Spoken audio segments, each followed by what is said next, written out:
In Gujarat, the average milk procurement in April 2021 was 228 lakhs litres per day at a 13% growth compared to 202 lakh litres in April 2020. Of the total milk procured daily by the cooperative sector in the country during April 2021, Gujarat alone accounted for 44.5% of the production. In Gujarat, the prices just rose by 3 paisa in 1 year. However, Gujarat lags behind cooperatives in Kerala, Uttar Pradesh, Punjab and Tamil Nadu when it comes to paying to dairy farmers. Among cooperatives of 15 states, milk procurement price paid to farmers in Kerala during April 21 was highest at Rs 46.91 per kilogram.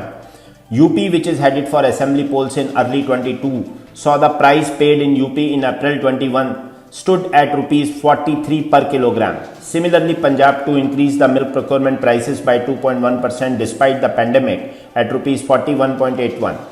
Tamil Nadu too paid a higher price to dairy farmers at Rs 41 than Gujarat in April 21. Apart from Gujarat and Tamil Nadu, Odisha and West Bengal were the only other states where milk procurement prices did not increase between April 20 and April 21. The Union government recently released the second advance estimates for the horticulture production for 2021, which once again showed that output of horticulture product has been higher than food grain. The data shows that over the past 10 years, not only horticulture but the production of eggs, meat, milk and also fruits and vegetables have been faster than conventional food grain. In the broader food grain category, pulses are an exception as its production has risen by almost 48% over 10 years. Interestingly, in all the crops where growth has been robust, government intervention in the form of direct purchases at a prefixed price or controls is almost negligible. The faster growth in milk, fish, eggs, meat also brings into question the manner in which they have been marketed, while growth in fruits and vegetables is perhaps the result of better quality seeds. In the Food Safety and Standards Regulation, Food Product Standards and Food Additives 2011, in Regulation 2.1 relating to standard for milk, the standards for buffalo milk have been revised to 5% fat and 9% SNF. Earlier, these standards were having 6% fat and 9% SNF. Normally, raw milk in India is being considered as cow milk, mixed milk and buffalo milk. As in most part of the country, the farmers are keeping both cows and buffaloes, so milk produced is normally mixed. Till now, the automatic milk collection systems are considering all milk above 5% fat as buffalo milk and below 5% as cow milk. There is a difference in purchase prices for both types of milk.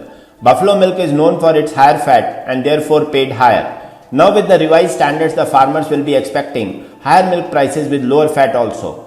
Now the dairy processor will have to find new ways to establish the testing of milk through RT-PCR to establish the authenticity of milk being supplied by the farmers. Heritage Foods declared its first quarter results for FY22. Revenue from operations was Rs 6,481 million during the quarter. EBITDA was at Rs 520 million. EBITDA margin stood at 8% as against 8.7% in quarter 1 of FY21. Net profit was at Rs 303 million. Average milk procurement during quarter 1 FY22 was at 1.2 million litre per day. Average milk sales during the same quarter was 0.95 million litre per day. Curd sales during quarter 1 was 291.7 metric ton per day. Revenue from value-added product grew by 11.3% year-on-year to Rs 1,746 million in quarter 1 FY22. Value-added products contributed 27.4% to the overall dairy revenue during quarter 1 FY22 as against 25.3% in quarter 1 FY21. Heritage Foods appoints Mr. Sridip Nair Keswan as the company's CEO. He holds a BTech Electronics and Instruments degree and is an XLRI Jamshedpur MBA, PGDBA Marketing alumni. The Male Mahadeshwara Wildlife Division of the Forest Department took up new initiative to support farmers, thus making them to be less dependent of forest. This novel project is brainchild of Hills Wildlife Wing DCF V. Yedu Kondalu. The project is first of its kind in the country to develop Desi cattle breed, Halikar and organic milk and ghee. According to an understanding between Forest Department and villagers, the dairy will be set up in Ponachi, which will be run by milk producers on cooperative basis. Rs 20 lakh investment is needed to set up dairy for packing machinery and building, which will be collected from donors and share capital from villagers. Day by day, the demand for organic produce are on rise, including dairy produces as well. But there is no availability of produces in market now. The dairy will pack and market the produces under brand name of Halikar Organic Ghee. The department will assist for marketing. The Ponachi village has more than 1500 Halikar breed cattle.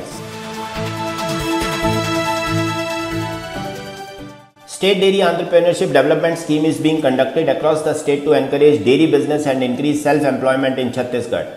Under the scheme, the unit cost of 2 animals is Rs 1,40,000. The provision of grants to the beneficiaries of the general category at a rate of 50% and to the beneficiaries of the scheduled caste and scheduled tribes category at the rate of 66.6%.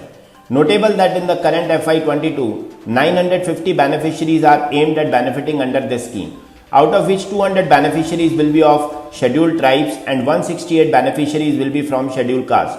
527 beneficiaries including 310 scheduled tribes and 36 scheduled caste were given a grant of Rs 15 crore 17 lakhs on the establishment of a dairy unit under the State Dairy Entrepreneurship Development Scheme in 2021. Preference will be given to the beneficiaries residing in Chhattisgarh for at least 5 years. Nestle India on Wednesday posted a 10.68% increase in its net profit to 538 crores for the quarter ended June 30. The company, which follows the January to December financial year, had reported a net profit of 486 crores in the year earlier period. However, on a sequential basis, the company's profit were down 10.5% from 602 crores in the January to March 2020 quarter. The company's revenue from operation for the quarter under review stood at 3,476 crores, up 14% from 3,050 crores in the year earlier. Net sales during April to June 2021 rose 13.83% to 3,462 crore, while domestic sales were up by 13.66%. Exports grew at 17.7% to 157 crores.